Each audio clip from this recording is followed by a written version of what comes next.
চাহিদার জীবন। আমরা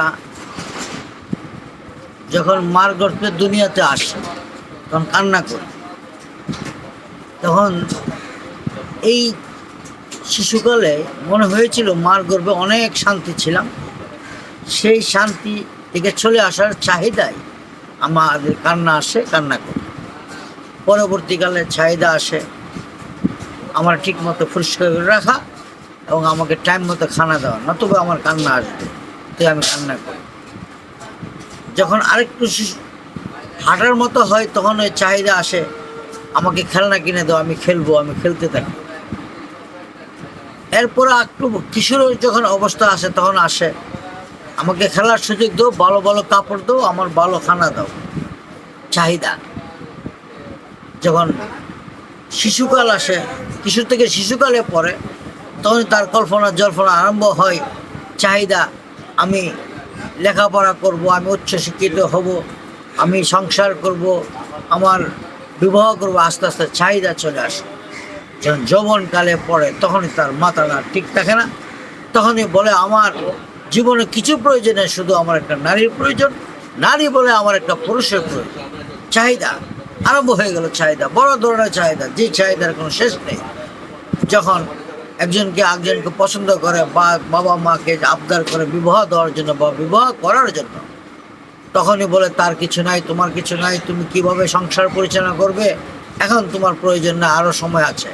তখন ছেলে বলে আমি গাছতলায় থাকবো, মেয়ে বলে আমি গাছতলায় থাকবো, আমার কোনো কিছু প্রয়োজন নয়, আমার শুধু আমার এই ছেলেটার প্রয়োজন। ছেলে বলে আমার কোনো কিছু প্রয়োজন নয়, শুধু আমার এই মেয়েটার প্রয়োজন। তখন একতরফা হয়ে যায় একটা চাহিদা। যখন সংসার মিলে দেওয়া হয় তখন এই চাহিদার পরবর্তীকালে আর এই কথাটা ভুলে যায় যে আমার আর কিছু লাগবে না, আমি গাছতলায় থাকবো। তখনই হয় আমার সংসার জুড়াইতে হবে, আমার মাল সামানা লাগবে, আমার ঘরের ফার্নিচার লাগবে, আমার অলংকার লাগবে, আমার কাপড় চোপড় লাগবে, আমার সন্তান লাগবে।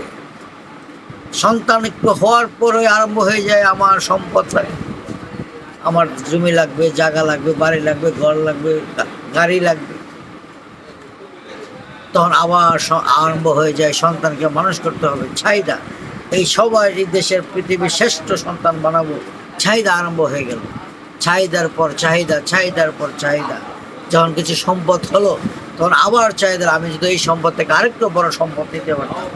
যখন টাকা হলো, এই টাকা 1 লাখ টাকা না, আমার যদি 5 লাখ টাকা হতো, 5 লাখ হলে আমার যে 1 কোটি টাকা হতো। চাহিদা একের পরে চাহিদা, চাহিদা থাকতে থাকতে তখন যখন বৃদ্ধকাল চলে আসে তখনই মনে মনে জুড়ে, আরে আমি সব কিছু করলাম, আমার কি হলো, আমি কোথায় ভুল করেছি। তখনই মাথাটা জোড়ায়া তুই আল্লাহরে ডাকতে থাকে, আল্লাহ আমাকে বেশ দিবা। এই আরেকটা চাহিদা চলে আসলো এই বৃদ্ধকালে, আল্লাহ তুমি আমাকে সব কিছু ক্ষমা করে আমাকে বেশ দিবা। এই চাহিদা আবার শুরু হইল, বৃদ্ধকালের চাহিদা, আমাকে মৃত্যুটা তুমি সোজা করে দিল। চাহিদা, চাহিদা শেষ নেই।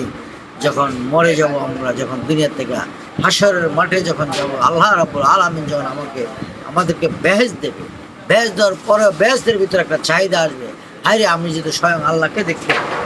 আমার এই যে বেহেশতে থাকার পরেও আমাদের চাহিদা শেষ হবে না। যখন আল্লাহকে দেখার পরে গিয়ে আমাদের চাহিদা ইতিটাম, এলো আমাদের চাহিদার জীবন। এই জন্য কই বাইরে চাহিদার মধ্যে আমাদের প্রত্যেকটা মানুষেরই একটা সীমাবদ্ধ থাকা দরকার। কতটুকু চাহিদা, যতটুকু সীমাবদ্ধতায়, যতটুকু না হলে চলেই না, সেই ততটুকু চাহিদা থাকা মানুষের দরকার। যখন মানুষের চাহিদা হতে হতে হতে অতিরিক্ত চাহিদা হয়ে যায় তখন মানুষ ধ্বংসের পথে চলে যায়, মানুষ অমানুষ হয়ে যায়, মানুষ ব্যবহার সুন্দর না, চলা সুন্দর না, অহংকার চলে আসে। তখন এই জাহান্নামের রাস্তা তার জন্য সরু হয়ে যায়, প্রসারিত হয়ে যায় জাহান্নামের রাস্তায়, একমাত্র চাহিদার কারণে। আমরা যতটুকু কম চাহিদা করব অতটুকু আমরা শান্তি থাকবো, অতটুকু আমরা ভালো থাকবো। আমি আপনাদেরকে এই অনুরোধই করব, দয়া করে চাহিদা যতটুকু পারেন, চাহিদার যখন জীবন, সীমিতভাবে চাহিদার আমরা পালন করব। সবাই ভালো থাকবেন।